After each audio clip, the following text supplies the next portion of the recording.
Hi, this is Michael Uslan. You're listening to Batman on Film.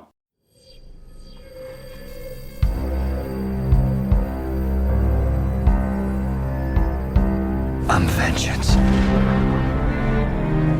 I have given a name to my pain.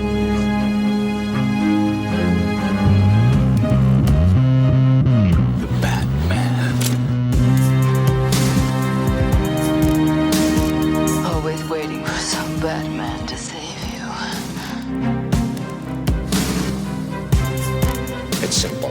We kill the Bat of Gotham. I'm Batman.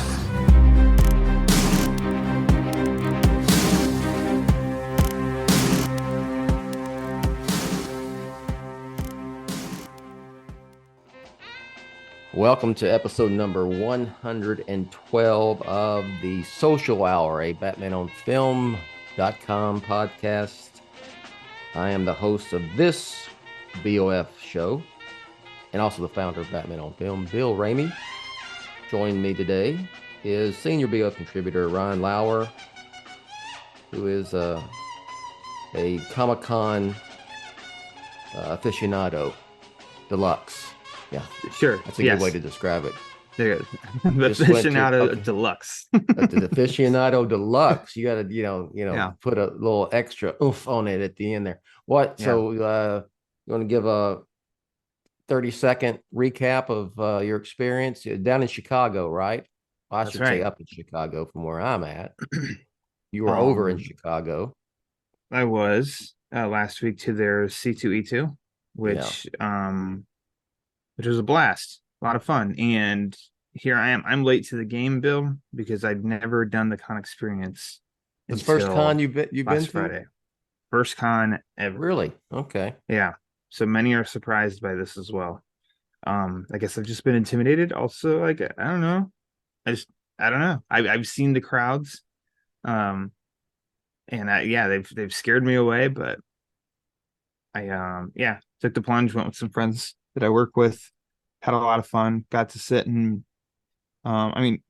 as everybody knows, just that you get, maybe a couple minutes if you get autographs and talk with people. But Sean Murphy, who's been on BOF a couple times. Yeah, that's a friend of BOF right there, huh? That's right. I've stayed in contact with him, and so I got to sit and talk with him, and he signed and drew some Batman on my stuff.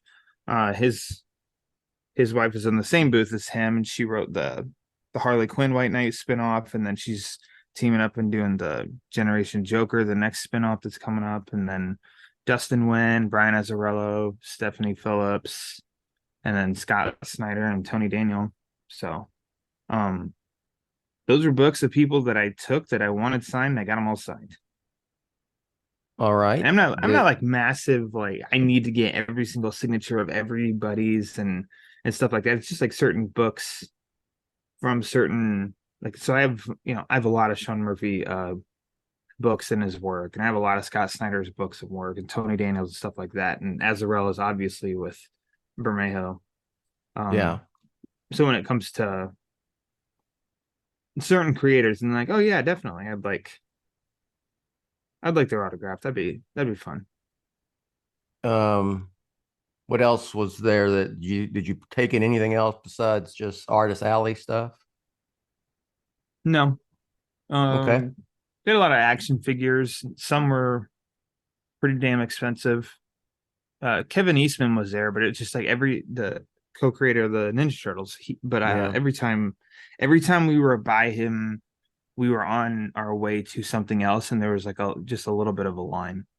So I never got to stand on, but I did stand in front of his booth and got his picture over my shoulder. So hey, that counts, right? Sure. Absolutely. Absolutely.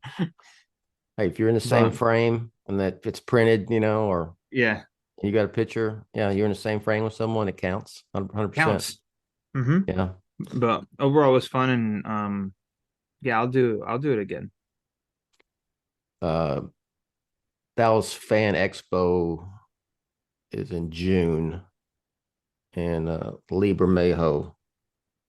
You know Lee Bermejo. You've heard of that guy, right? I do. I've heard of that guy. He's pretty good. He's going places.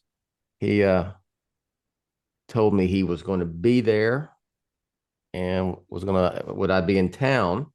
And I said, yes. So I'm going to hook up with Lee. It's in June when Like he's a BOF business meeting? Sure. Yeah. What the hell? Yeah. But so in you saying this, it's not like, hey, are you going to be there? Why don't you come to the con and get an autograph? I'll say hi, and then you leave. He means like, let's get a drink. Let's we're gonna go eat a bowl of cereal or something. We're gonna go have some beers. Awesome. Yeah. Awesome. I'm gonna bring a sketch pad and have him draw stuff for me. I'm gonna say, draw the Batman doing this, and he'll whip it out real quick. You could tell. You wouldn't have been anywhere without BOF, okay? So I want you to give me another exclusive drawing. I think I told him one time, I said, whenever you put me in the background of like in a crowd scene or something. I doubt he'll do it. That would be cool. That would be cool. Maybe. So actually, somebody that I work with, he shall remain nameless. He went to school with Alex Ross, and they're still actually friends to this day. And that guy I work with is a friend of mine. He's in one of Alex Ross's books. He posed for him. So he's got one where he's at a desk like looking, and then he's got one where it's like standing and like pointing. And I saved those. So hey, Bill, I mean, come on. You're tight with Lee now. I'm surprised he hasn't done it already. Maybe he has, and he's just been waiting for you to catch it. Yeah. Kind of like where's Waldo, right? Yep. Where's Jet? Bill? Yeah. All right. Well, did you pick up his issue of his series with Mattson Tomlin, A Vicious Circle? The light's not looking. Did you ever pick this up? No, but that reminds me. I'm making a note. I got to get that. Find it. You like this is actually I sounded like an idiot talking to Brian Azzarello. But he was flipping through. I had him sign my damned issues and then the hardcover, and he was flipping through, and he even brought that up, and he goes, I thought that Lee had hit his best stride for this book. And he goes, but have you seen his new stuff? And I said, A Vicious Circle. And he goes, yeah. And he goes, I think he's on a whole other level with that. And I fully agree. Like his art in this is incredible, which of course, I mean, it's Sleepy Rainbow, but just when you think that like, yeah, I know what Bermejo art looks like. It looks great. And then he wows you pretty much in this. So I highly recommend like find it if you can.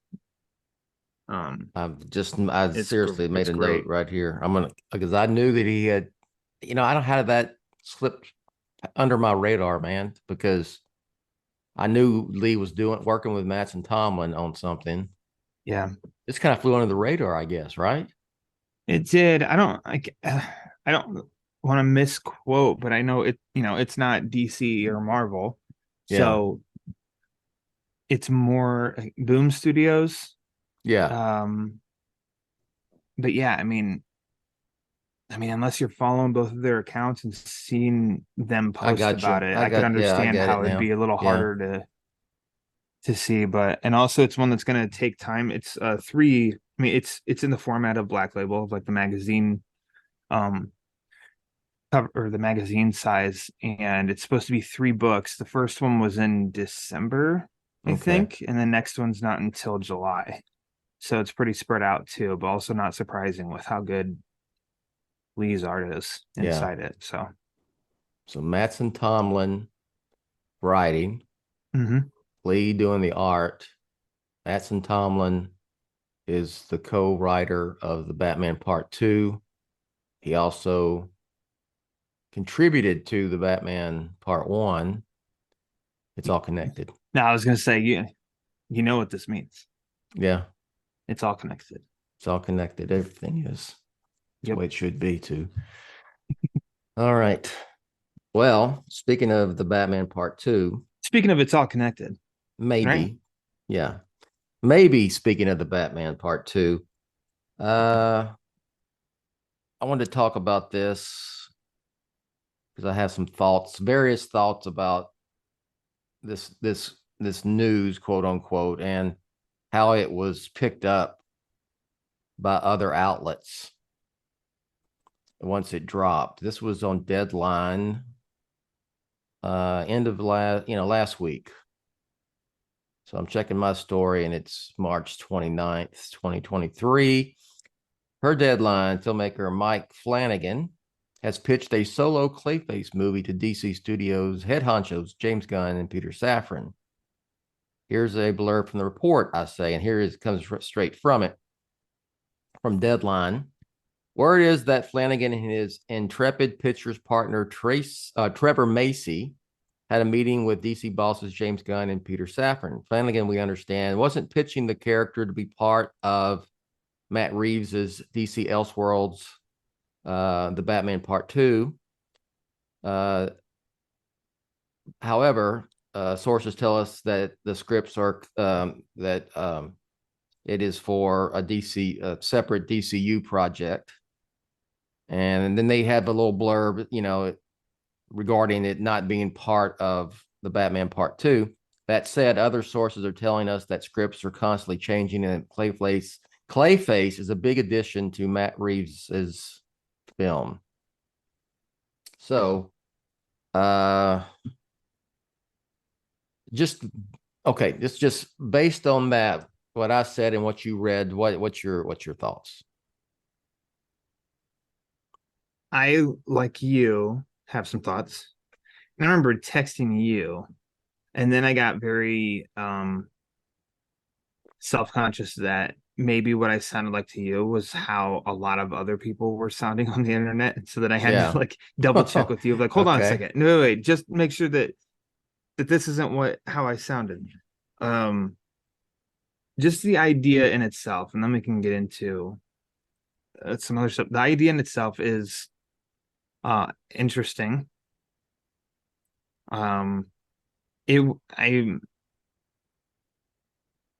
Obviously Mike Flanagan wouldn't have been pitching the Clayface for Matt Reeves as the Batman Part 2, because that makes no sense whatsoever, that one director is pitching for a character to end up in another director's movie. That doesn't make any sense. And then for it to be in the DC universe that's coming, okay. Flanagan's he's a good director. He's got his hands in horror right now, and has been for a few years and stuff. And yeah, he does really good work. So him being involved at all in DC planning I think that's a good thing. That's one of those, you've got a good director here, let them do their thing.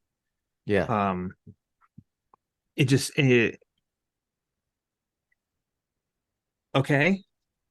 It's Deadline, so you take that, it's not with a grain of salt, it's more concrete of Deadline. They've heard something.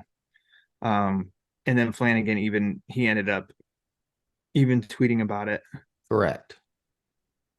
Which, there we go. The news today is entirely speculative. When or if something like that ever becomes real, I promise I'll tell you guys, is what he said from his Twitter. So just as on the topic itself, that's kind of it, of oh, okay, Mike Flanagan, get him signed on and figure out something to do with the DC universe. Obviously he wouldn't touch the Batman Part 2. You're not gonna come in and go, okay, I'm gonna pitch Clayface and I want it connected to the Batman Part 2, or no, I just want that character, I want to do it and I want it in Batman Part 2. That's Matt Reeves's stuff. That's his thing. And on one hand, and I'll get to the connection, it's all connected to Clayface Batman Part 2 in a second, but obviously with this new DCU, I would suspect that, and this is just speculation, that it would be more open to Batman characters like Clayface or Man-Bat, Mr. Freeze, like literally frozen Mr. Freeze, that version. You can do Mr. Freeze without him being actually a frozen walking block of ice. more comic booky live action. Yeah, exactly. So that wouldn't shock me. It could have been that maybe James Gunn and Peter Safran said, "Hey, Mike Flanagan, you want to take a meeting with us? You got any ideas?" You know, Yeah. and they just shot the shit and kicked around some ideas. Like, man, he said, "Hey, Clayface would be cool," especially with if you go off that, it just kind of leads to the horror route with that character. You know, I could even see it as a freaking Elseworlds film. Just to do a straight up horror movie with Clayface. It's its own thing, but whatever. So, but when it comes to the Batman Part Two, and here was my thing, is that a lot of people, a lot of outlets took it, and it was like Clayface is the villain in the Batman Part Two. Yep. That was the part that bugged the hell out of me. In some, I even came across where they snagged that paragraph and posted the picture and said Clayface confirmed for the Batman Part Two. Where then I questioned, are you even reading the words that you're posting?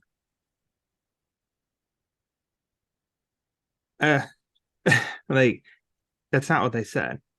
That said, other sources are telling us that scripts are constantly changing and that Clayface is a big addition. Like, that's not confirmation for me. Like, and I don't think anybody should take that as confirmation that Clayface is in the Batman Part Two. Now, the first part is like straight up factual. That next part, when it's that said, other sources, I mean, that scripts are all constantly changing. That's more speculation, just making it, and that's fine, just making a guess. But it was, so people were up in arms, and then there was like, Matt Reeves is going to the fantastical. Yeah, and it just escalated big time. And at I that know point.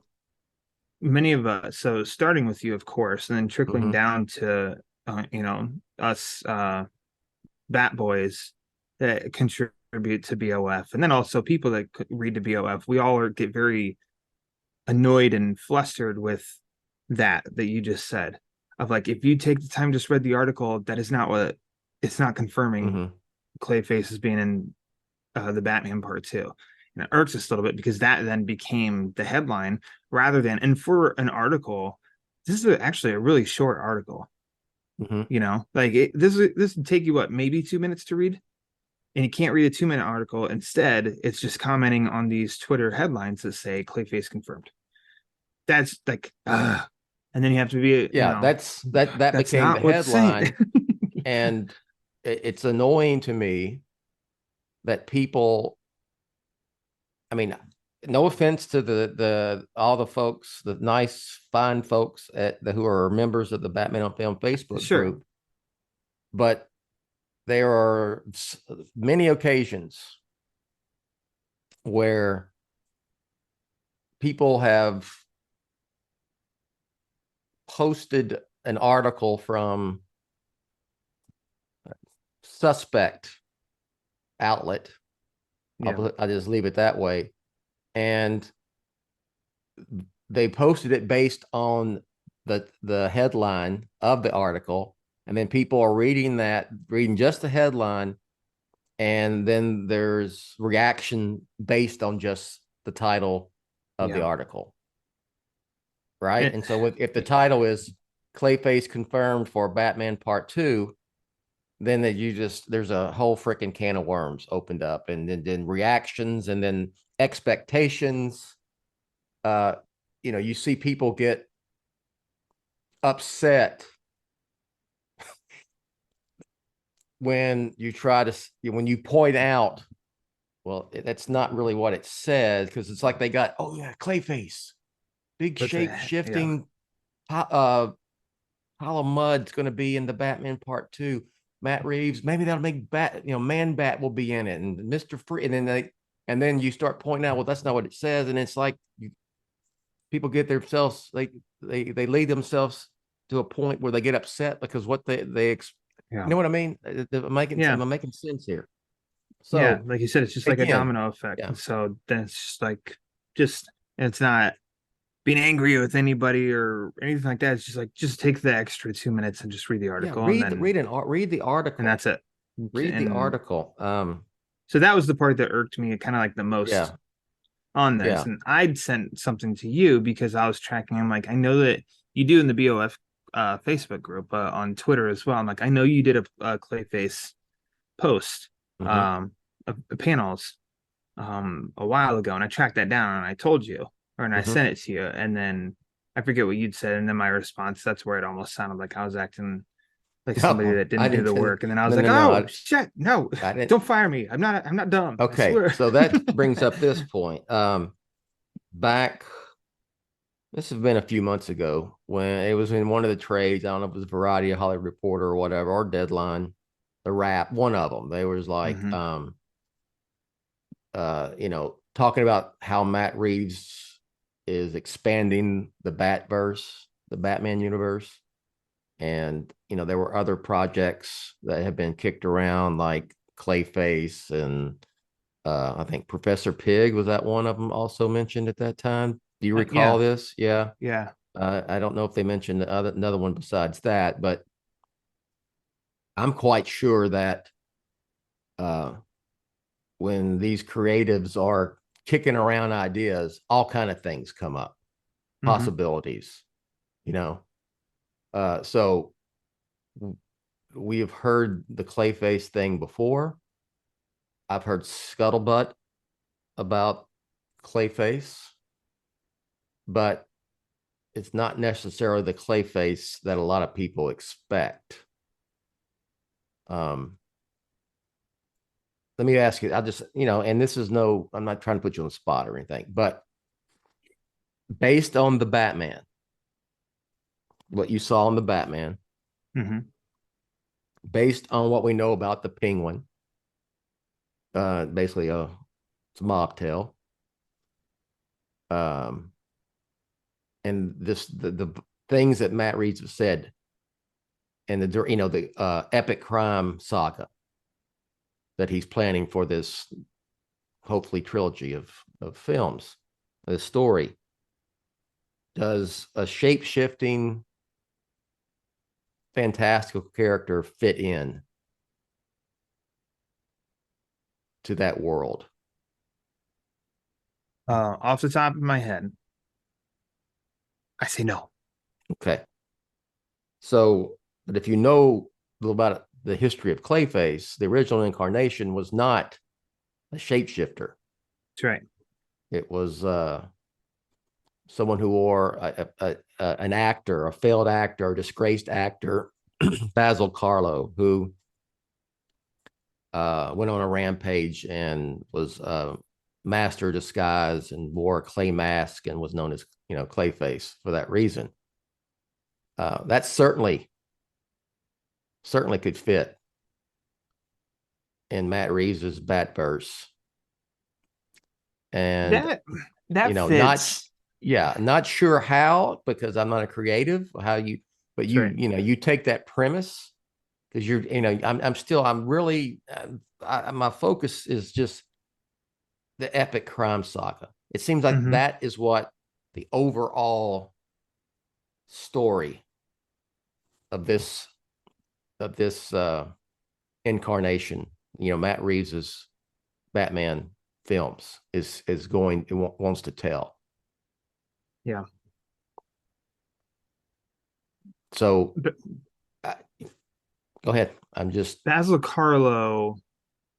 So when you and I scheduled to record, I made sure to I wanted to reread his first appearance too, which is, please enlighten the audience, because I am willing to bet there are many folks listening right now who are unaware of that story and how Clayface was originally depicted. So Detective Comics number 40, Mm-hmm. cover date of June 1940. Yeah, Basil Carlo, like there's somebody that was murdering people in the order of this movie, the way the script was working out, like in this movie set, and unmasked at the end. Spoiler alert. It's you said disgraced actor Basil Carlo, who's basically getting his revenge on so it was almost like the movie was kind of like a remake of a movie that he was in before, and somebody else Yeah, it was kind of a his role goofy from take. before. Like, yeah, he was shut out of a remake of this movie that he had And done so he previously. plotted his revenge, in which basically it was his aesthetic was almost like this big cloaked kind of coat Mm-hmm. with kind of like a bowler hat, I guess. And then he had like prosthetic goop basically on his face. And he attacked with a knife and took on Batman and Robin. It's actually a really fun, because a lot of it takes place on this set that's like a built castle, so it gives like this fun like goth little vibe. Mm-hmm. Mm-hmm. But yeah, I mean, and that's so Basil Carlo ends up like with the goop and stuff. He's a master of disguise, if you will. Mm-hmm. And then the character itself of Clayface, there became different incarnations over the over decades, in which the next one was Matt Hagen, which a lot of people know that name because that was the character in Batman the Animated Series. That became shape-shifting Clay, and like that became the, what do you want to say, I was going to say like the sticking factor. That's what stuck with the character going forward. Mm-hmm. Less, because I mean, as much as you want to like laugh about it, though, that original incarnation was much more realistic than every version afterward. Mm-hmm. But because I think that every version afterward is referenced so much, that's what's ingrained in everybody's mind is shape-shifting Clay and stuff like that. So when you say, and again, you and I, it's not like we haven't talked with Reeves. We have lunch with him next week. We'll talk about it. But just thinking about it, everything after that original version doesn't seem like it would fit in what Reeves has created. That first version does. Bring in the aspect of a master of disguise, basically. I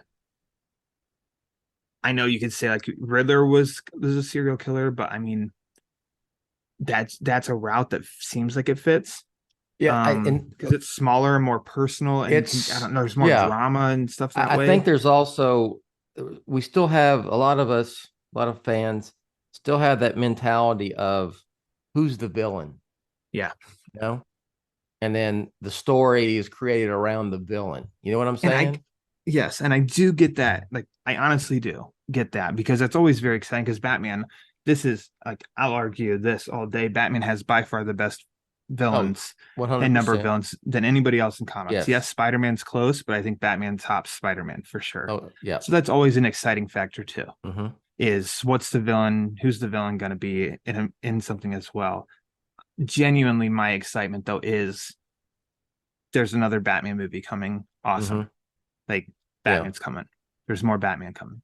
And so Nolan, I know you preached this hardcore during Dark Knight trilogy of, as Nolan said first, I mean, the track record shows of his movies of story first, story second, story third.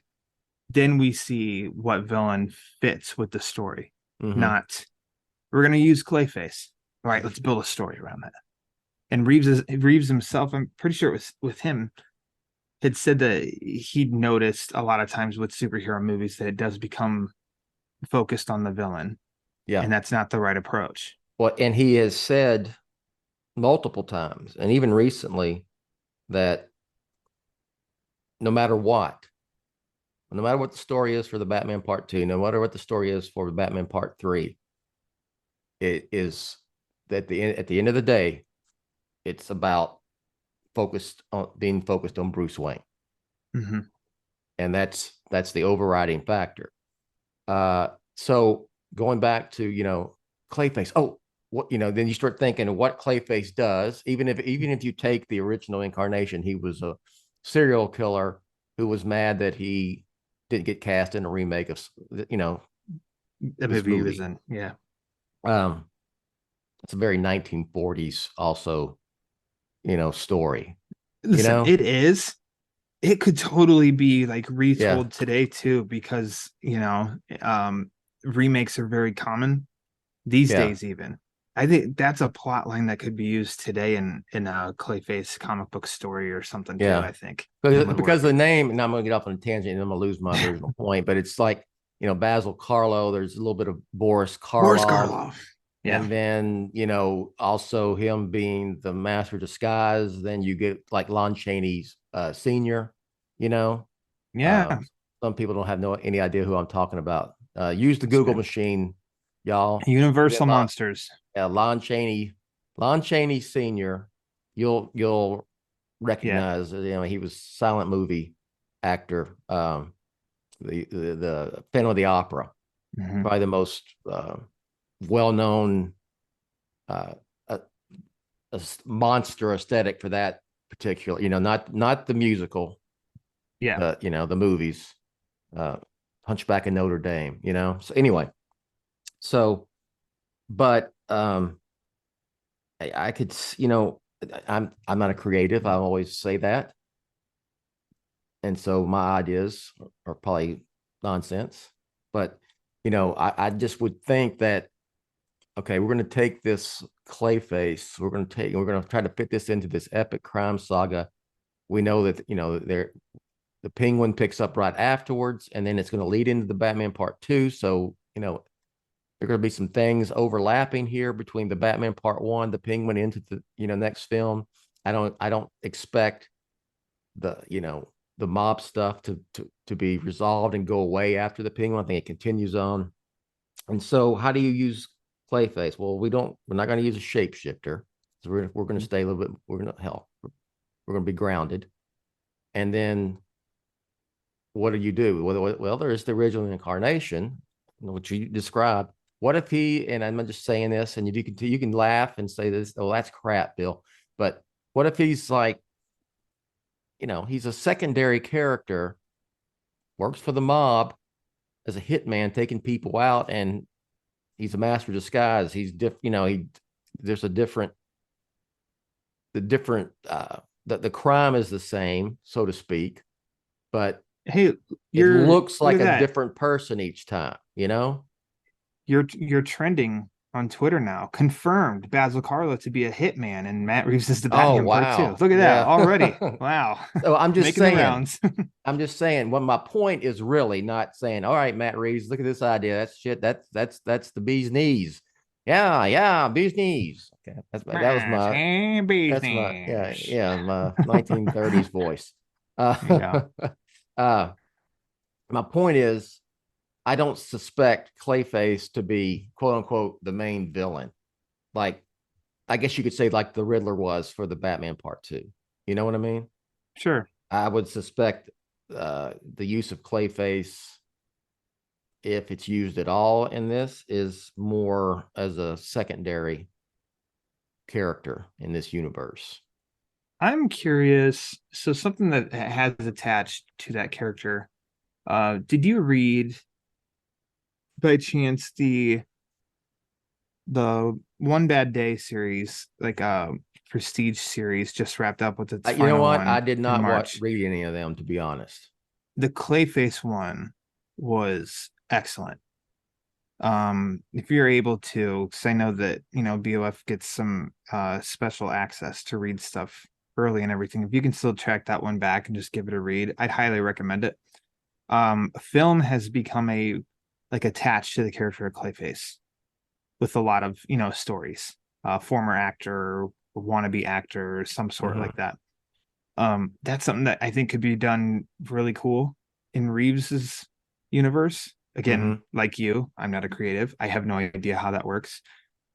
Film was there for Basil Karlo, like the murders took place on a movie set, and was a former actor. I wonder if that's something that would, that would be Mhm. present? And if so, I think that's something that could be done really well because I mean you can do a noir approach, to film stuff.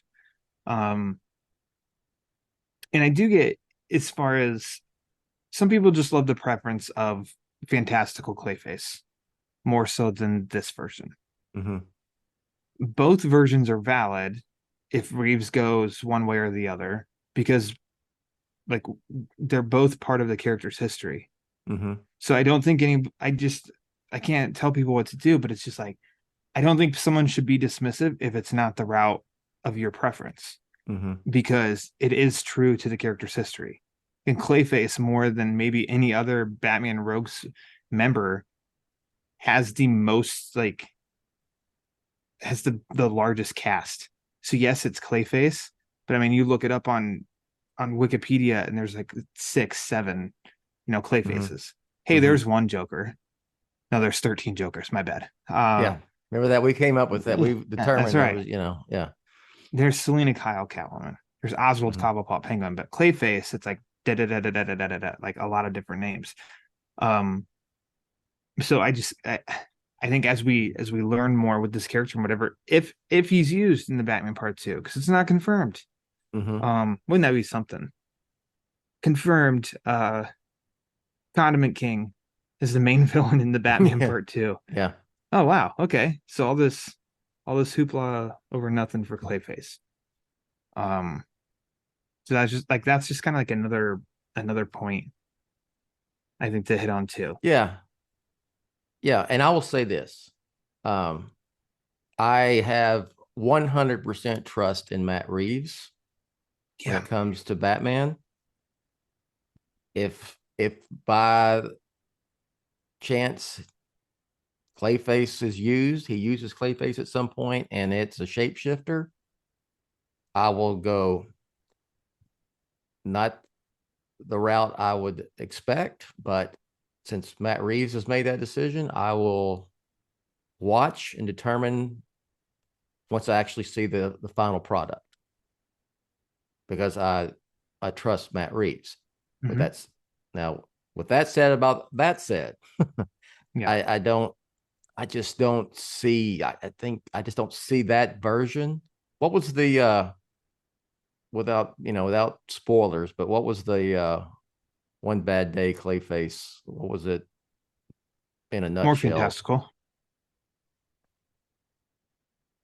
So Yeah, I don't I'm want gonna to say check that much out. more, but I highly recommend that you do Yeah. because it was damn good.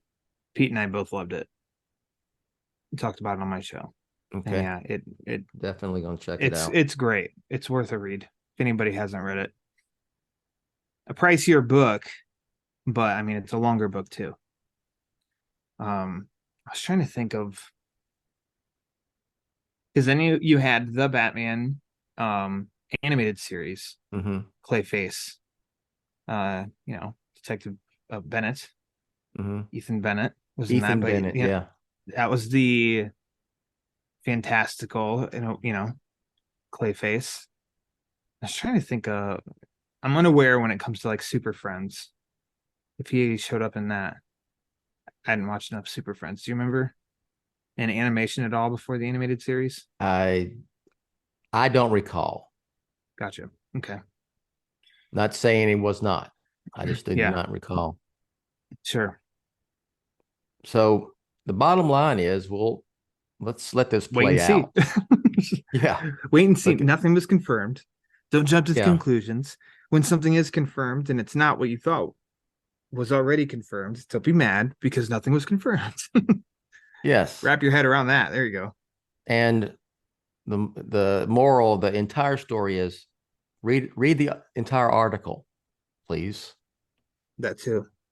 You Yeah. know, and if you pick it up, if you pick up a story, even if you pick it up on Batman on Film, I'll throw myself in there. You read a story, and Batman on Film is sourcing something. Go to the source and read the original report as well. Yeah.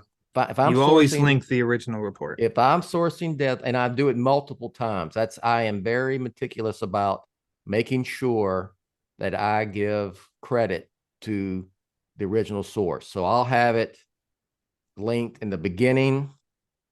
It's embedded in the story on Batman on Film as well. I mean, the whole there's multiple opportunities. Even at the end, I usually say, and make sure you check out the full story, clicking here or any of the links provided. Always. Not a lot of people. It's not everybody does that. Ryan, did you know that there's a lot of people just don't even link to the original source?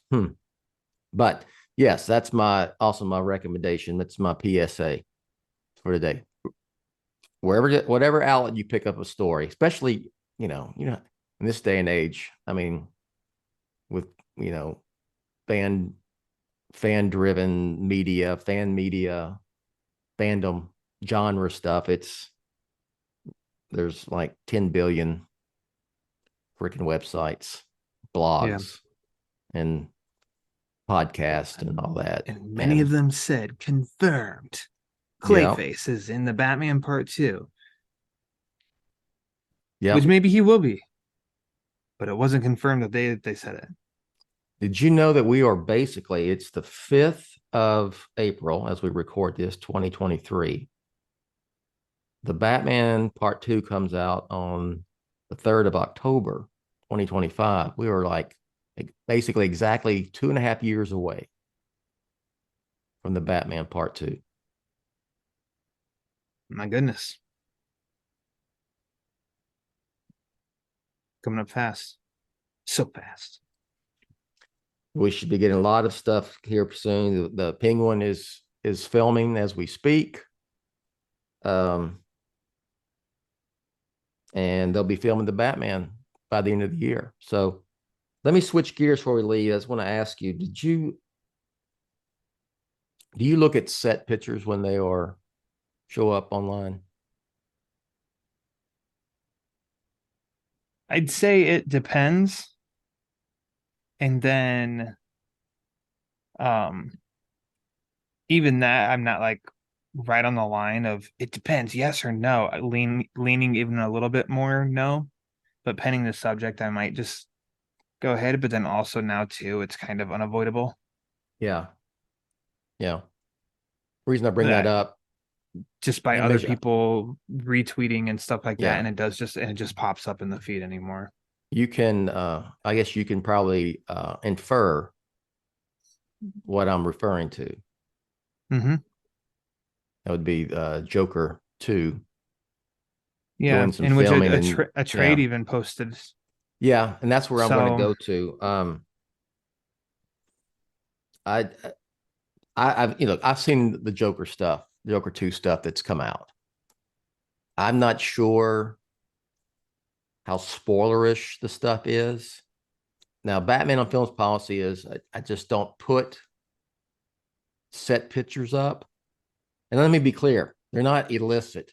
If you're shooting, excuse me, if you're filming on location in New York City in daytime, you're going to it's going to be recorded by bystanders, and in the case of like these pictures that showed up on the trades, these are actual professional photographers who are out, that they can stand on the street away from the roped off area and take pictures. So I just don't put them on Batman on Film because there are people, there are fans who don't want to see anything until they see the movie. Yeah. And so it's just my thing of like, okay, I'm not going to put it out there because at least Batman because everybody else does. It's easy, right? It's easy hits. Yeah. For your website. I don't do it because at least I know, because Batman on Film is a place where people, they can say, I can click on Batman on Film, the website, and know that I'm not going to see stuff like that. I don't want to, Yeah. So it'd be different if these pictures, it was like Warner Brothers officially releases. Yeah. That's a different story. Just Now because Variety posted something that had these pictures doesn't mean Warner Brothers officially releases. Yeah. I would say, as I've always said, if I was Warner Brothers, I probably would have had a picture of Lady Gaga as Harley, professional, publicity still. Yeah. Released before they filmed outside, because it just makes all that a moot point. But what I'm getting to is, I'm just trying to explain. I didn't think there was anything spoilerish about any of the pictures, really. We don't know what the story is or what it's going to be, what the context is. Without describing it in specific details, what did you think? Do you have any comment on what you thought she looked like? I mean, there's a Dumb and Dumber gif of Jim Carrey's Lloyd Christmas when he's by the fire, and Bill's gonna see this, but nobody else will, where he almost does this like nod a couple times and then is like, yeah. It's kind of my reaction when I saw her. Yeah. Like, yeah. Mm-hmm. That's not in any way did I predict it and I knew what or anything like that. It's just kind of like, from these couple pictures, looks like this world's Harley Quinn. Yeah, that's exactly what I thought. And I have like some specific nods, which I'm not the only one who thought this and thinks this, but I don't want to give anything away to somebody who doesn't want to hear it and hasn't looked at them. But it's just like, I don't know, it was totally not surprising. I'm not going to say it was overwhelming or underwhelming or anything like that either. It just kind of seemed like, yep, that tracks. And that's kind of where I left it. And also, even they can be professional photographers' pictures from behind the line on the sidewalk or something, but it's like, that's still not what it's going to look like in the movie. Yeah. Todd Phillips released the first picture of Gaga on his Instagram account, where it was her and Joaquin face to face or whatever. She didn't have makeup on or anything. Correct. But that's a frame from the movie. Mm-hmm. Like, that's how that's going to look in the movie. Yeah. So of an image of her in whatever Harley gear, if you want to say, released by him or something, that's going to excite me more, have me more invested, because I'm like, this is how she's going to look. Yeah. So it was nothing. Honestly, if you saw that still that Todd Phillips released of Joker and Harley or Joaquin Phoenix and Lady Gaga up face to face, she's not that much different. Yeah. I mean, you don't look at her and go, she's unrecognizable. I can't even tell that's Lady Gaga. It looks like Lady Gaga with a little total chameleon. Yeah, it looks like Lady Gaga with little clownish type makeup on. Yes. Mm-hmm. Okay. Yeah. Fully trust her performance is going to be, I mean, kind of like Joaquin Phoenix. It's not like you saw Arthur Fleck. We're like, I don't know who that actor is. It's like, that's Joaquin Phoenix, but his performance was fantastic and stuff. And I expect the same for her. Yeah. Very different than, and it, that's expected. Very different than Margot Robbie. Mm-hmm. And that's the way it should be. To be honest, you want to do the same. I'm sure the characterization is completely different as well. So we shall see when Joker 2 comes out. That's in next year and a half. Yeah. Whoa. Yeah. Time just, you know what? Seems like time goes by. It seems like it's all connected to October. It's all connected. You know what? My birthday's in October. Oh my God. Can you believe that? This is nuts. This is crazy. It's just my head's gonna explode. I can't, the connections, You know what? That's what There's- Reeves found out. Michael Yeah. Uslan told him, Yeah. he was like, listen, Bill's birthday, Bill Jet Ramey. And he's like, Batman on film. His birthday's in October, so I think we need to link some of this stuff to him. Mhm. And that's when the Batman's original release was going to be in October. Remember? Yeah, It's all connected. it is. It's You know, crazy. it is. It's nuts. All right. Mm-hmm. So that'll do it for today, I believe. Yeah. Two I got nothing movies. else to add. Yeah, I am looking forward to both Joker 2 and the Batman Part 2. Yeah. And it'll be fun to cover those as we progress into throughout this year and then the next. And then so we got the Penguin coming, we got Joker 2 next year, and we got the Batman. You know, Part what's 2. wild to me is that I think it's safe to say we know more.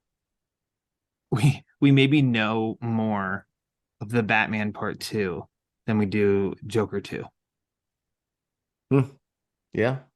As Matt Reeves said, epic crime saga. Mm-hmm. Todd Phillips just said musical. Mm-hmm. Like, I don't know. In no way do I say that I know it's going to happen in the Batman sequel or anything. It's just like it's funnier to me in a way of like really have no clue what's going to happen with the Joker sequel. Absolutely no clue. It's probably going to be nuts, right? Mm-hmm. Which is good. Yeah. It's good. Because like I've said before, I was like, do you want to do a sequel to that? Part of its brilliance was a sequel did not excite me. Yeah. So part of The its idea of a brilliance to sequel. me was that it was ambiguous whether it was real or not. And but when you throw in Lady Gaga and Harley and it being a musical, I was like, okay, I'm in now just because you're doing something crazy and different. Yeah, you're doing something wild. Yeah. So I'm all in. All right. Well, let's would you like to plug anything? Batman-on-film.com. Okay. Just did a review for Batman number 134. Check that out for all you comic book readers. And for all you other comic book readers, go to the Batman Book Club section on batmanonfilm.com where Bill posts the episodes of my podcast, Batman Book Club. Most recent episode was with Boudin Pockets, Peter Arvera, where we did the wrap up of March comics, of new Batman comics released in March. Yeah, I mean that's simple, that quick. There you go. I'm liking that Batman story, the Batman of Gotham. Mm-hmm. You've been a solid B range with your reviews. It's not wowing me, but it Yeah. doesn't. It's entertained me. Yeah. And I've enjoyed a little bit of like a twist on the origin story that writer Chip Zdarsky's done with it. Yeah. So I think that's enough for me that, yeah, I'm entertained. I'm going to read every issue no matter what anyway, but I'm enjoying reading it too. I'm in the B plus range overall. Mm-hmm. So I think it was what I expected at the end of Failsafe was like, ugh, because I wasn't a big fan of Failsafe, and I was like, we're going to get another, Batman's dead and a replacement Batman. And even though I'm not a big fan of the fantastical, it was still, I mean, wherever Failsafe zapped Bruce Wayne to this other world, other universe, alternate reality, whatever. Yeah. That had to happen for this story to take place, and I'm okay with it because it's pretty cool. Yeah, I think the premise is pretty cool, and that's really the only way you could do that, right? Yeah, it just seems like Failsafe was necessary to get this arc to start where it needed to. So yeah. All right. Well, I'll say Batman-on-film.com. It's all connected. Let's look at that. Easy enough. It's all connected. Plugged the same thing that Brian plugged. Can you believe it? It's all connected. Movies are released in October. Bill was born in October. Yeah. October It's is all a connected. month in a year, and years are on a calendar. Batman launched the year 1 title. Batman, there's a character called Calendar Man. That's true.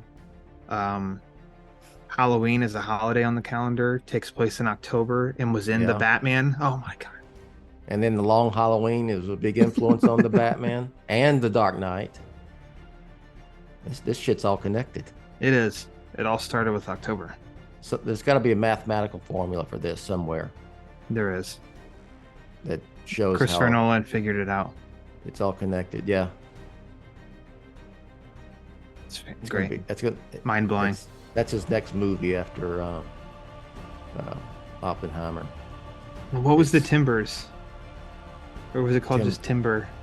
Yeah, Or Timber. we figured that Timber. out. Yeah. Next one's Timber. Yes.